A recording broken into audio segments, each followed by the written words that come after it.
In this tutorial, I'll show you how to create and manage profiles in LibreWolf. Profiles help you keep different browsing activities separate, such as work, personal use, or testing browser settings. To get started, click the Application menu in the top right corner of LibreWolf, represented by the three horizontal lines. From the menu, select Profiles. This will open the Profile Management section where you can create, edit, and manage all of your LibreWolf profiles. To create a new profile, click New Profile. You'll be asked to enter a name for the profile. Choose something descriptive so it's easy to identify later. For example, you might create profiles for work, personal, shopping, research, or any other activity you'd like to keep separate. Next, you can choose a theme for the profile. LibreWolf includes several built-in themes that you can select right away. If you'd like additional options, click Explore More Themes.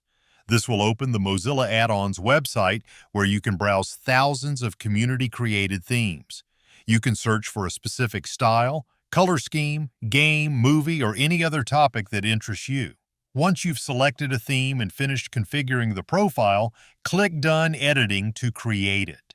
You can repeat this process whenever you want to create additional profiles. Now let's look at profile management. If you return to the Profiles menu, you'll see all of your existing profiles listed.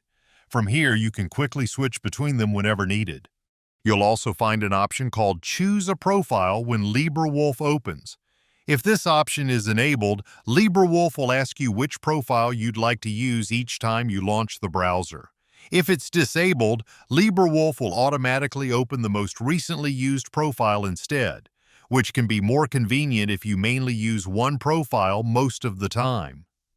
The Profile Management page also allows you to edit existing profiles.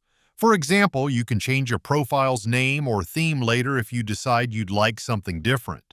If you no longer need a profile, you can delete it directly from the same menu. Just make sure you're removing the correct profile before confirming the deletion. That's everything you need to know about creating and managing profiles in LibreWolf. If this tutorial helped you out, don't forget to leave a like, subscribe for more LibreWolf content, and explore my other videos covering browser settings, customization options, and useful features.